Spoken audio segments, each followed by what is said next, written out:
Brasil avança em campanha de imunização contra a Covid-19 e supera a marca de 191 milhões de doses aplicadas até agora.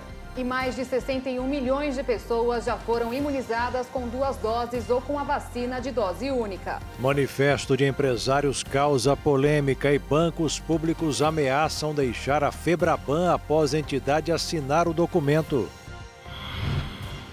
Momentos de terror em Araçatuba, no interior paulista. Criminosos armados com fuzis assaltam bancos e fazem moradores reféns. Estados Unidos finalizam a retirada das tropas do Afeganistão após 20 anos de conflito. Furacão Aida causa estragos nos Estados Unidos e deixa mais de 1 milhão de pessoas sem energia elétrica. Superior Tribunal de Justiça autoriza a retomada das obras do Museu da Bíblia em Brasília. E as notícias das Paralimpíadas. Campanha do Comitê Brasileiro supera as expectativas e surpreende torcedores, atletas e dirigentes. Agora no Jornal das 22.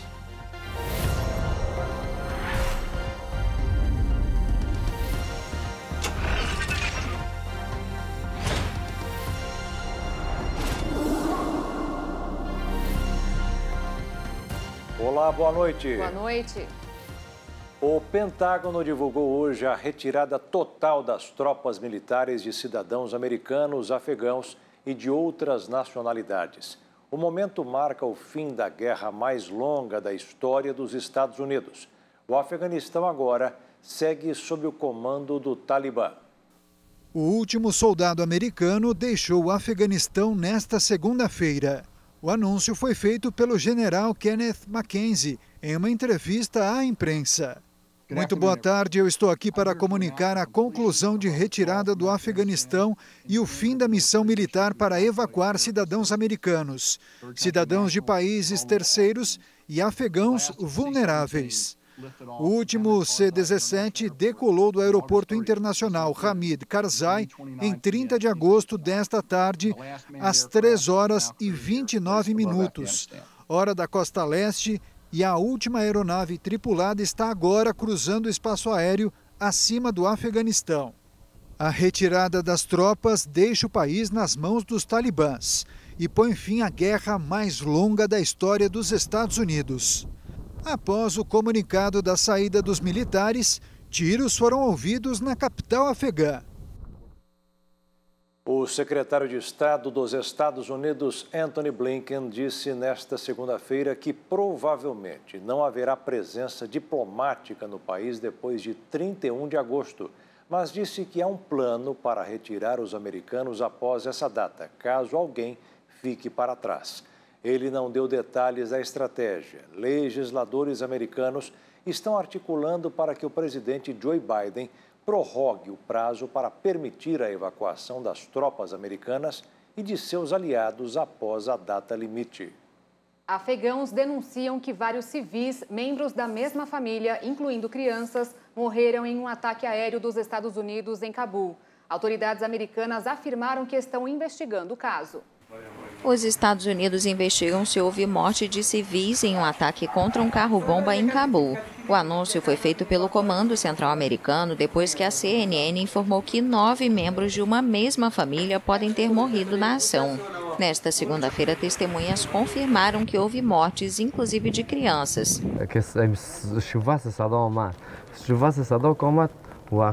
De repente, ouvimos um barulho alto. Quando foi atingido, pedaços de quem estava no carro se espalharam por toda a área. Fora do carro, Nasser estava sentado aqui, Kakas Amarai estava do outro lado e Zamir do outro lado. O garoto Faisal tinha acabado de sair de casa e foi atingido por estilhaços. Quando chegamos, o carro estava pegando fogo e não encontramos nenhuma parte dos que estavam dentro dele, exceto o pé de uma criança de 12 anos.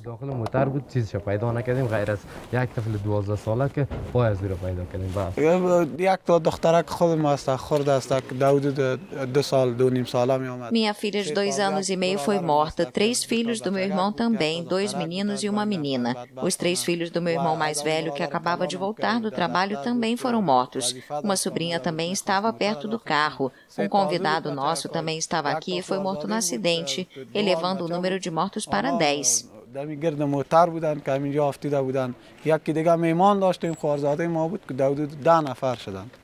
Os Estados Unidos ainda não confirmaram as mortes e a AFP não conseguiu confirmar os relatos, mas a imprensa local também diz que houve vítimas.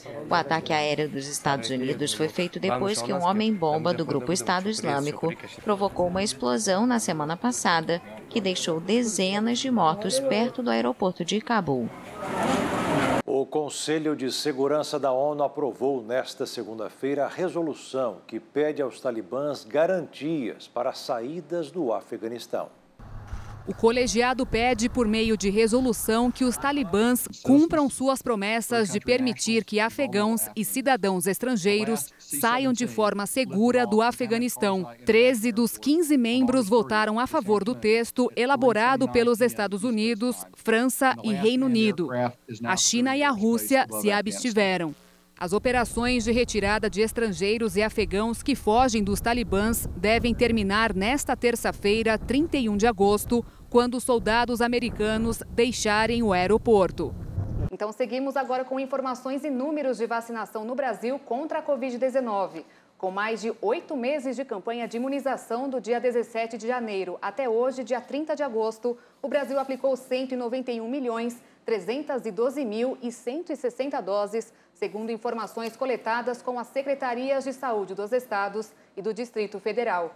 Desse montante, mais de 61 milhões de pessoas já estão totalmente imunizadas com as 2 doses ou com a dose única de vacinas anti-Covid. O Instituto Butantan entregou hoje um novo lote com 10 milhões de vacinas ao Ministério da Saúde para o Plano Nacional de Imunização. Este é o maior carregamento já encaminhado ao governo federal desde o início da campanha de vacinação no país. Com este novo lote, Butantan supera a marca de 92 milhões de vacinas entregues ao Ministério da Saúde. A partir de quarta-feira, a cidade de São Paulo vai adotar o passaporte da vacina para eventos com mais de 500 pessoas. A exigência do comprovante já foi publicada no Diário Oficial. De acordo com o decreto, vai ser obrigatório um comprovante de vacinação contra a Covid para entrada em shows, feiras, congressos e jogos com mais de 500 pessoas. O participante deve apresentar o documento físico ou virtual que comprove ao menos uma dose da vacina anti-Covid. Já a apresentação do comprovante de vacinação para a entrada em estabelecimentos comerciais, como bares, restaurantes e shoppings, foi adiada pela Prefeitura de São Paulo. Os estabelecimentos que não respeitarem as exigências do decreto e os demais protocolos estabelecidos pela Vigilância Sanitária estão sujeitos às penalidades e até interdição do local. E no ranking mundial de imunização contra a Covid, foram aplicadas 5 bilhões e 200 milhões de unidades de vacinas, de acordo com a Universidade de Oxford. A China está na liderança dessa lista e chegou à marca de 2 bilhões de doses aplicadas. Na sequência, aparece a Índia, com mais de 632 milhões. Os Estados Unidos, em terceiro, registram quase 369 milhões. Em quarto lugar está o Brasil, com mais de 191 milhões de doses administradas. E o Japão aplicou quase 127 milhões e meio de vacinas. Você não pode perder daqui a pouco, aqui no Jornal das 22. Criminosos causam terror em assaltos no interior paulista. E ainda, manifesto de empresários causa polêmica e bancos públicos ameaçam deixar a Febraban.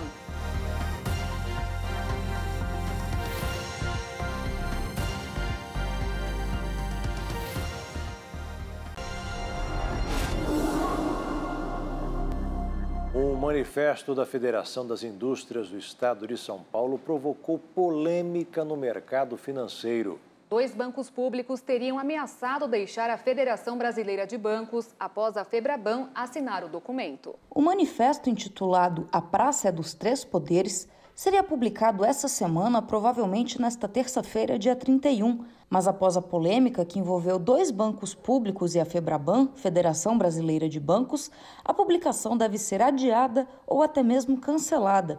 Informações dos bastidores econômicos dão conta que o Banco do Brasil e a Caixa Econômica Federal anunciaram que deixariam a federação por discordar do manifesto em questão. Uma versão do documento, divulgada pelo site Poder 360, faz defesa da harmonia entre os poderes, diz que o Legislativo, Executivo e Judiciário devem respeitar os limites de atuação, pois nenhum é mais importante que o outro. O manifesto considera ainda que os signatários do documento veem com grande preocupação a escalada de tensões e hostilidade entre as autoridades públicas. O momento exige de todos serenidade, diálogo, pacificação política, estabilidade institucional e, sobretudo, foco em ações e medidas urgentes e necessárias para que o Brasil supere a pandemia, volte a crescer, a gerar empregos e, assim, possa reduzir as carências sociais que atingem amplos segmentos da população. A Febraban foi colocada como pivô dessa crise. Após um encontro com o presidente do Senado, Rodrigo Pacheco, na residência oficial, o ministro da Economia, Paulo Guedes, disse que teve informação que o manifesto elaborado pela Fiesp teria sido alterado por alguém dentro da Febraban que elevou o tom da crítica ao governo federal. A Febraban negou, disse que não editou nenhum documento e que apenas assinou o manifesto elaborado pela Fiesp.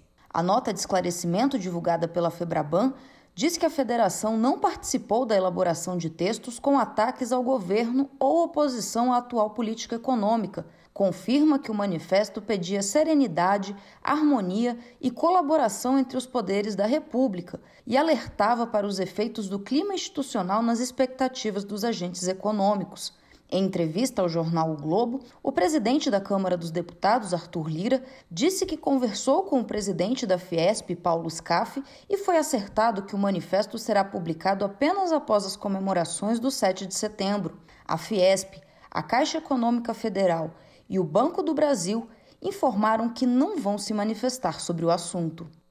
O Pix caiu no gosto dos brasileiros e já é o segundo meio de pagamento mais utilizado pelos brasileiros depois do dinheiro. Mas por causa dos roubos e sequestros relâmpago, o Banco Central anunciou na semana passada algumas medidas para combater esse tipo de problema. E a nossa reportagem consultou um especialista em segurança para saber quais os efeitos essas medidas poderão ter na prática. Estão com o marido dela numa casa aqui embaixo. Essas imagens foram gravadas pela própria Polícia Militar e mostram o momento em que policiais militares entram em uma favela na zona norte de São Paulo e encontram uma vítima de sequestro relâmpago em poder dos criminosos. Desce! Põe a mão para trás, põe a mão para trás. A mulher, que está com uma criança no colo, conta que o marido está sendo mantido refém dentro de uma casa. A intenção dos criminosos era mantê-los presos até que todo o dinheiro fosse retirado da conta bancária. É o senhor, a vítima? Tem mais ninguém aqui, não? Tem ninguém aqui? Minha esposa Aqui. A sua esposa tá bem. Lançado em outubro de 2020, o Pix já se tornou o segundo meio de pagamento mais usado no país. Mas junto com a comodidade e a rapidez, o novo sistema também trouxe perigo. Só em São Paulo, os casos de sequestro relâmpago aumentaram 40% no primeiro semestre. De janeiro a julho, foram registradas 206 ocorrências, contra 148 no mesmo período do ano passado. Você teve uma experiência de um amigo que te traumatizou? Exatamente. Pegaram ele numa determinada estação do metrô e tiraram 50 mil da conta dele e quase assassinaram ele. Então, por ser muito próximo, eu dei a opção de não ter justamente por conta deste motivo. Essa história te deixou com muito medo? Bastante. E fora as que a gente vê nas manchetes, né? Que é o que mostra todos os dias. Então você não pretende fazer o Pix? Não pretendo, não tenho vontade, não me faz falta. E por causa desse aumento na criminalidade, o Banco Central anunciou na semana passada uma série de restrições para o uso do Pix. A principal delas será um limite de R$1.000 por transação no período entre as 10 horas da noite e as 6 horas da manhã. Você pôs um limite? Pôs o limite. E por que você decidiu isso? Devido justamente a esses riscos que a gente tem. Você sai, você pode ser sequestrado e você não sabe o que pode acontecer. Porque hoje, se você é roubado ou se você perde o celular, o cara está conseguindo fazer com que o seu celular é desbloqueado e o cara consegue ter acesso à sua conta. Hoje a gente não anda mais com dinheiro, né? É só cartão, mas é aquele cartão bem escondidinho lá na outra bolsa, da outra bolsa, e a vida que segue, porque eu trabalho na rua. Especialistas em segurança acreditam que essas medidas não serão suficientes para acabar de vez com os crimes que acontecem nas ruas, mas vão ajudar a diminuir o prejuízo das pessoas. Em alguns casos, até o trauma sofrido. Isso porque, com a limitação do valor, a expectativa é que o tempo que as vítimas passam em poder dos criminosos também diminua. Por isso nós sempre indicamos, tome todas as cautelas, mas se tornou vítima, não teve jeito, você acabou tendo um descuido ou o criminoso foi mais ardiloso, seja rápido, atenda ao que o criminoso quer. Porque quanto menos tempo, menos trauma e a questão financeira você recupera. O risco de você tentar resistir, ou quanto mais tempo você demorar, causam traumas que levam muito tempo para a pessoa conseguir se recuperar, quando se recupera. Esse outro vídeo, gravado por câmeras de segurança na zona sul de São Paulo, mostra uma abordagem em plena luz do dia. Os criminosos descem do carro branco e retiram a vítima do veículo preto. O coronel afirma que alguns cuidados devem ser tomados para diminuir os riscos. Qual é a dica que a gente faz geral? Que os celulares de uso comum estejam disfarçados, a pessoa não fique ostentando nos deslocamentos, escrevendo, falando, porque além da falta de segurança, porque o item mais interessante para o criminoso hoje é o celular, e não importa que seja sequestro relâmpago ou não, a vítima não quer perder o seu bem. Segundo, dispositivos que têm aplicativos do banco, é melhor que você tenha em casa. Você tenha 2 aparelhos, um mais simples, para que você deixe em casa para o dia a dia, e os seus dispositivos de banco não fiquem, porque no dispositivo de banco você pode fazer, inclusive, empréstimos, você pode fazer pagamentos para o criminoso. As recomendações são sempre as mesmas, para que as pessoas tenham cuidado nos seus deslocamentos, quando forem sacar algum volume, questão de saque em dinheiro nas agências durante a noite, em horários que tem pouco movimento, mas isso serve para genérico, generalizado em relação às dicas de segurança, não por causa do Pix. Uma experiência difícil para essa mulher esquecer. Ela foi vítima de um sequestro relâmpago há menos de um mês. Com medo, não quer se identificar, mas conta que a história acabou em perseguição policial com ela e a irmã dentro do carro. E aí eles bateram tão forte o carro em outro veículo que o carro parou, né? Parou, eles saíram correndo. E eu já saí do carro, já peguei a minha irmã. E já chamaram a ambulância para minha irmã, né? E pegaram eles estão presos, né? E é isso, o carro para mim não tem problema. O problema é minha irmã, ela vai tem 15 dias que ela está internada, com uma fratura na coluna, porque ela é bem mais velha, né? O impacto dela foi bem mais forte. E foi isso, foi uma coisa assim que durou tipo umas 2 horas, mais ou menos. Ela diz que ainda está com muito medo e acredita que vai demorar um bom tempo para superar o trauma que sofreu. Não posso ouvir barulho de viatura, nossa, impacto de ônibus, que agora eu estou indo trabalhar de ônibus, você fica desesperada.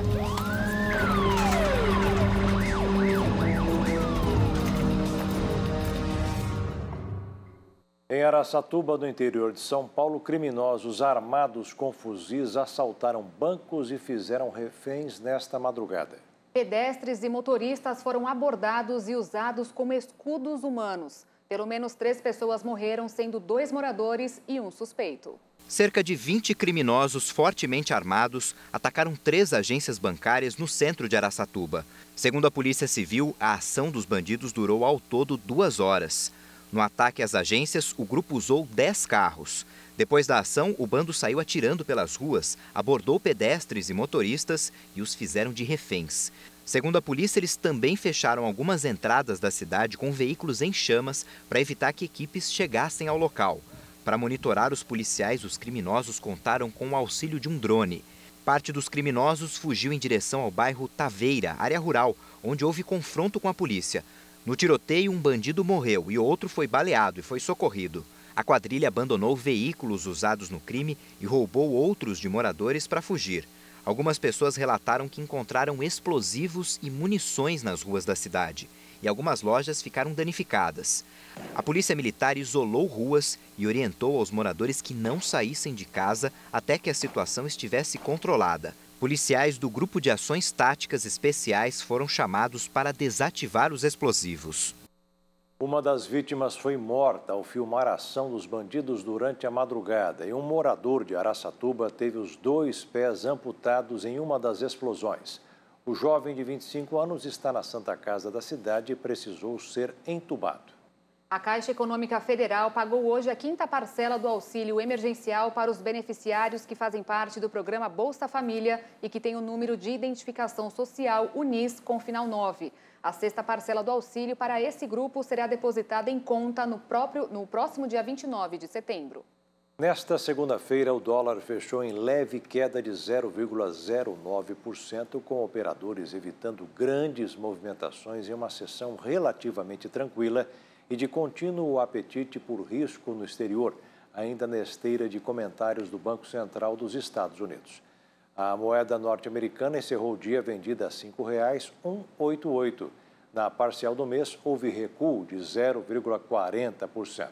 Já no ano, acumula avanço de 0,03% ante o real.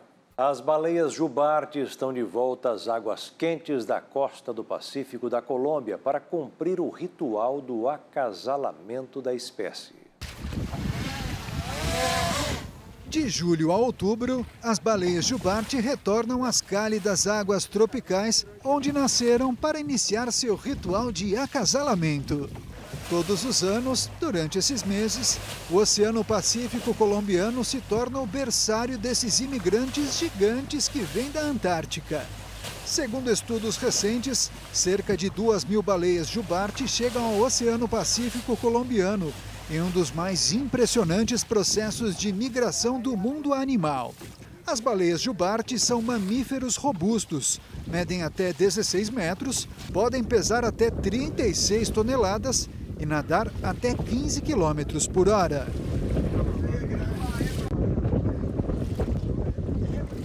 E veja a seguir os números e atualizações da pandemia pelo mundo. E ainda, furacão Aida deixa mais de 1 milhão de pessoas sem energia elétrica nos Estados Unidos.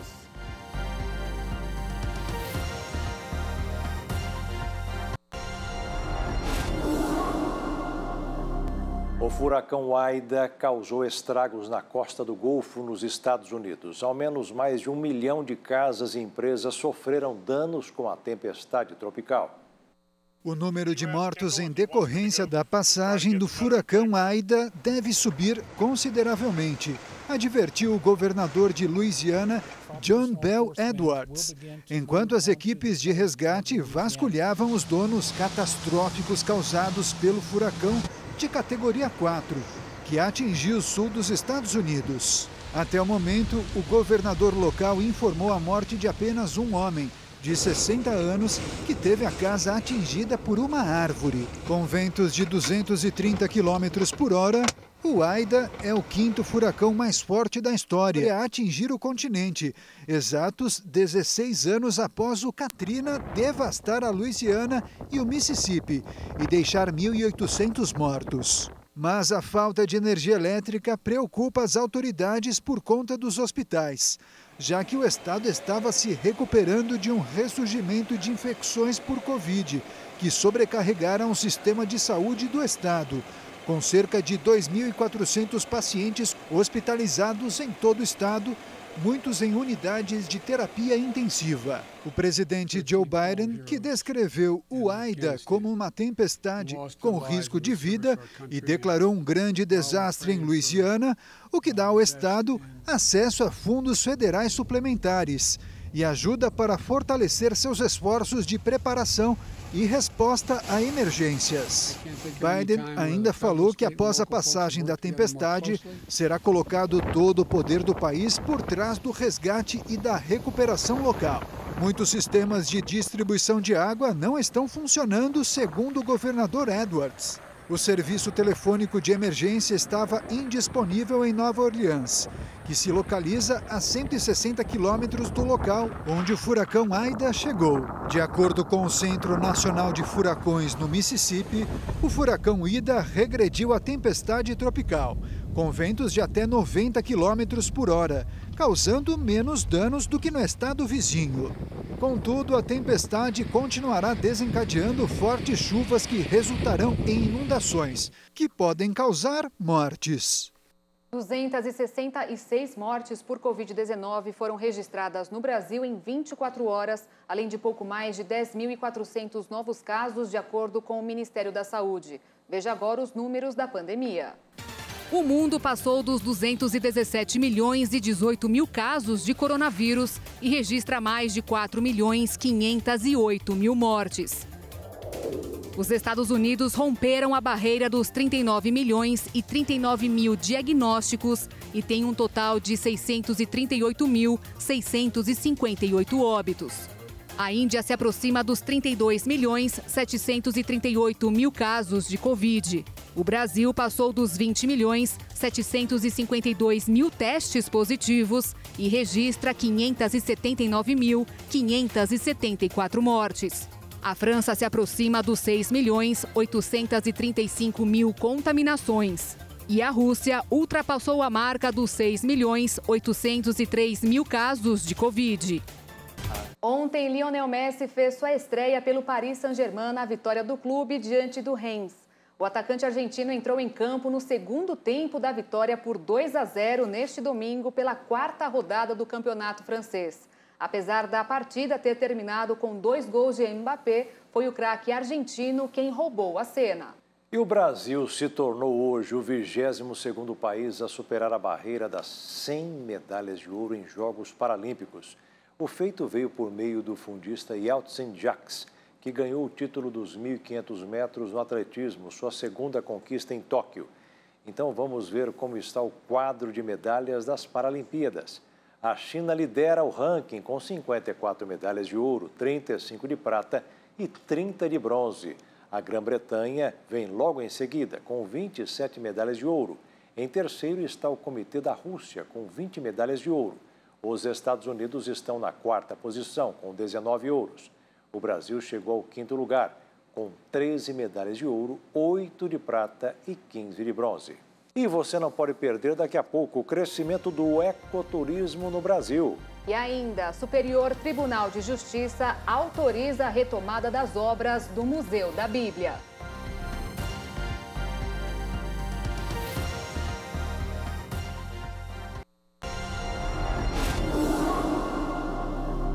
O presidente do Superior Tribunal de Justiça, ministro Humberto Martins, atendeu a um pedido da Procuradoria-Geral do Distrito Federal e suspendeu a decisão que determinava a interrupção do edital para a escolha de um projeto de arquitetura para a construção do Museu da Bíblia em Brasília. Dias antes dessa decisão, o juiz Carlos Majora, da Vara de Meio Ambiente, Desenvolvimento Urbano e Fundiário do DF, havia determinado a suspensão do edital por entender que não houve consulta pública para a construção do monumento. Inicialmente, o procedimento para a construção foi paralisado por ordem da 7ª Vara da Fazenda Pública do DF. Ao analisar o caso em abril, o ministro Humberto Martins afirmou que essa decisão desconsiderou a presunção de legalidade dos atos do governo do Distrito Federal e suspendeu a decisão judicial de primeira instância, liberando o prosseguimento dos trâmites. 4 meses após a decisão do STJ, a Vara de Meio Ambiente do DF, em liminar, paralisou novamente o processo, atendendo a uma ação popular. Em seguida, o GDF entrou no STJ com um pedido de extensão dos efeitos da decisão de abril para permitir a retomada do processo para a construção do museu, alegando que a decisão da Vara da Fazenda e de Meio Ambiente tem idêntico objeto. Humberto Martins estendeu o entendimento a esse outro caso por entender que são similares. Para ele, o governo do Distrito Federal tem razão ao argumentar que há identidade entre as duas situações, que sustentou que a discussão é centrada no procedimento de realização de audiência pública para debater aspectos da obra, e as decisões que paralisaram o andamento do processo foram proferidas em virtude desse questionamento. O ministro frisou que o requisito legal de identidade de objeto, necessário para justificar a extensão dos efeitos da decisão, foi devidamente comprovado pelo governo distrital. A suspensão do edital para a escolha do projeto arquitetônico do museu foi oficializada no Diário Oficial do DF por conta da decisão da Justiça local. E agora um momento de reflexão. Na live das 15 horas, o pastor Josias Cruz falou sobre o domínio próprio, mais uma qualidade do fruto do Espírito, que é a capacidade que devemos pedir a Deus para dizer não quando somos provocados a tomar algumas decisões que vão nos trazer prejuízos. O domínio próprio afeta várias áreas em nossas vidas. E a gente vai falar hoje e cada dia, né, falar de uma área que somos afetados, de algum momento em nossas vidas que a gente precisa e depende muito dessa qualidade que é o domínio próprio. E se faltar, o resultado não vai ser legal. Primeiro, domínio da língua. Espero que você não desligue a live. Olha o que diz a Bíblia Sagrada, Provérbios capítulo 10, versículo 19. Se você tiver a Bíblia na nova tradução da linguagem de hoje, é essa. Diz assim, ó: quanto mais você fala, mais perto está de pecar. Se você é sábio, controle a sua língua. Domínio próprio na língua, no que se fala. Às vezes as pessoas não pensam no que vai falar. Eu ouvi uma pessoa, ri muito, uma pessoa amiga de Deus, respeito muito essa pessoa. E ela estava contando uma situação, um testemunho. E ela disse, né, com relação a alguém que ela disse que já estava se segurando para falar umas boas. E eu ri muito porque ela disse assim, ó, eu vou falar para essa pessoa umas verdades que não está na Bíblia. Uma verdade que não está na Bíblia, então não é verdade. Às vezes a gente age assim, não, esse é meu jeito, se quiser me aceitar assim, problema seu, problema de qualquer pessoa, eu falo o que eu penso, eu sou sincero. Às vezes não é sinceridade. Cuidado com o que você fala. A palavra não está para derrubar ninguém, mas para levantar você. Ainda que estejamos errados, a palavra vem para nos fazer arrepender-se daquilo que estamos fazendo. Olha que coisa interessante aqui em Provérbios. Quanto mais você fala, mais perto está de pecar. Segura a boca, segura a língua, domínio. O turismo de natureza ou ecoturismo tem crescido no Brasil nos últimos meses. Por causa das fronteiras fechadas no exterior, muita gente passou a explorar mais as belezas naturais do nosso país. E a Confederação Nacional do Comércio, Bens, Serviços e Turismo, o SEBRAE, e o Ministério do Turismo têm incentivado e capacitado profissionais desse setor. Na reportagem especial da Jaqueline Fonseca e Cristiano Silva, você conhece um dos maiores balanços do Brasil, que fica em Brasília. Realmente uma procura surpreendente. Turismo de natureza é tudo de bom. Temos inúmeros atrativos ainda poucos conhecidos, que podem agora ser visitados por cerca de 11 milhões de brasileiros que viajavam para o exterior e que agora estão tendo a oportunidade de conhecer melhor o nosso país e de redescobrir as belezas únicas que só o Brasil tem. A ABETA, Associação Brasileira das Empresas de Ecoturismo e Turismo de Aventura, relata que muitos já estão buscando essas belezas. Trilhas na mata, águas translúcidas, praias desertas, cachoeiras e passeios rurais têm despertado o interesse ainda maior da população nos últimos meses. O turismo de natureza, de certo modo, funciona aí como um alívio para as pressões do dia a dia da sociedade contemporânea. Então isso já vinha num crescente. Com a pandemia, essa demanda que já vinha crescendo, que ela já era importante, ela se exponenciou. O SEBRAE, Serviço Brasileiro de Apoio ao Micro e Pequeno Empresário, também percebeu o aumento pela demanda. O SEBRAE no DF, ele possui um histórico de atuação com turismo rural e de natureza, mas essa atuação ganhou muita força no contexto da pandemia, justamente pelo protagonismo que esses segmentos assumiram na perspectiva do turismo, né?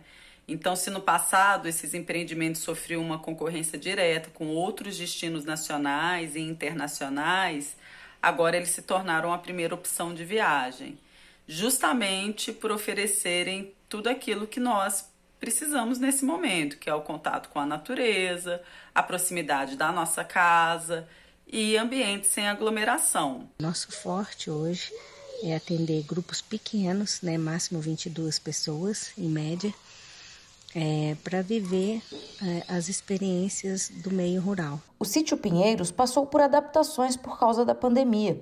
Antes era um espaço pedagógico que recebia escolas. Agora recebe famílias em 6 chalés. Mudou o perfil e a rotina dos hóspedes. A Covid fez a procura aumentar mesmo durante a semana.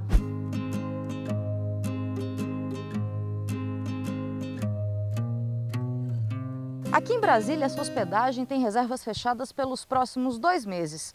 O dono relata que durante a pandemia a procura aumentou muito. Além da casa, junto à natureza, os visitantes contam com o balancel. Como foi chamado esse balanço com vista panorâmica para o Cerrado. Então a gente passou a ter uma procura muito grande para dia de semana. Normalmente os finais de semana estavam sempre alugados com muita antecedência. E com a pandemia a gente passou a alugar de segunda a segunda. Lá é incrível, é uma sensação de liberdade, é uma sensação maravilhosa de verdade, foi incrível. Mas e a segurança? Vou colocar o cinto aqui em você, tá? O cinto de segurança. Tá bom? Que aí você vai ficar segura no cabo central ali, porque caso aconteça alguma coisa, tá bom? Fica preso. Prender esse cabo aqui, tá? Prender o outro aqui. A gente segue a norma ABNT 21101, né? Que é a norma para atividades em altura. E isso a gente teve um apoio muito grande do Sebrae DF, que nos forneceu uma consultoria muito importante de risco, que é onde a gente desenhou toda a estrutura de segurança do balancel. E aqui a gente prima muito pela segurança. Então as pessoas, quando chegam aqui, elas veem que realmente a estrutura é segura, que o cinto de segurança dá total firmeza para elas. Então assim, remete muito à infância, né? Essa coisa de você ter a amplidão toda do cerrado na frente, essa sensação de liberdade. A gente escuta gritos de êxtase, de meio de pânico, mas depois a pessoa sente que está segura, então ela vai relaxando. Enfim, é bem interessante e bem gratificante a gente ver essa reação que as pessoas têm com o nosso balancel. O presidente da ABETA explica que órgãos públicos, prefeituras e estados têm responsabilidade sobre a fiscalização e orientação relacionada à segurança em empreendimentos, mas destaca que a demanda deve partir do cliente. Ele explica ainda que o setor evoluiu fortemente ao longo da última década, desenvolvendo um arcabouço legal e normativo que dá mais garantias e segurança aos consumidores e trabalhadores. Mas muitos desafios ainda existem. Hoje, o Brasil está melhor preparado para atender uma demanda voltada para o turismo de natureza. Os desafios não são pequenos, né? Os desafios que o mundo tem que enfrentar hoje são gigantescos, os do turismo não são diferentes, mas a gente tem esperança de que o Brasil, com os seus recursos naturais, com suas paisagens naturais, tem sim condição da gente fazer um trabalho diferente e incorporar a paisagem, a simples paisagem, não precisa derrubar um pé de árvore, não precisa mudar uma pedra de lugar, a contemplação disso pode sim ser transformada em recursos através do turismo, é isso que a gente espera. Para incentivar o turismo de natureza e capacitar trabalhadores da área, o Ministério do Turismo lançou a campanha Viaje pelo Brasil, conforme explica o ministro Gilson Machado. O nosso objetivo é colocar o segmento em evidência no país e retratar a importância do turismo consciente, responsável e seguro, proporcionando assim um aumento no receptivo de turistas. Nenhum país do mundo se iguala ao Brasil quando o assunto é turismo de natureza. A Confederação Nacional do Comércio, Turismo, Bens e Serviço criou o projeto Vai Turismo para discutir e integrar propostas para fomentar e consolidar o setor no Brasil, especialmente no pós-pandemia. Vai ser reuniões em que a gente chamou um número que varia entre 30 e 40 players que desenvolvem a atuação na área de todo o estado. Esses atores vão poder ser ouvidos também através de um site que nós facultamos para que possam mandar suas propostas ou pedir alguma reunião complementar com um grupo específico. Já o Sebrae segue desenvolvendo o trabalho de capacitar profissionais e apoiar empreendedores do setor para atender melhor o público e fazer os negócios chegarem mais longe. E a gente oferece uma série de capacitações e consultorias e mentorias visando a preparação desses empreendimentos para esse novo cliente, esse novo viajante, né? Que está muito mais temeroso, exigente, com alto poder aquisitivo. Então, a gente atuou na estruturação de novos produtos e experiências turísticas, na aplicação dos protocolos sanitários, no fortalecimento da presença digital e canais de comercialização. E hoje a gente vê claramente a evolução desses empreendimentos e o fortalecimento do turismo rural e de natureza. Então, eu queria sugerir às pessoas que a gente não pode ir agora para o exterior, né? A gente ainda está com as fronteiras internacionais fechadas e a gente não tem tanta expectativa de começar a viajar para o exterior. Aproveite e viaje pelo Brasil, que realmente é sensacional.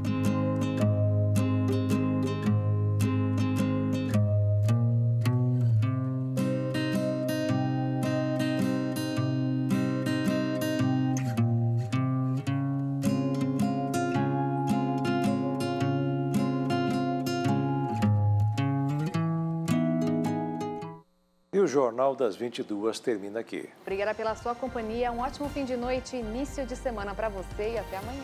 Boa noite, fique na paz. Tchau.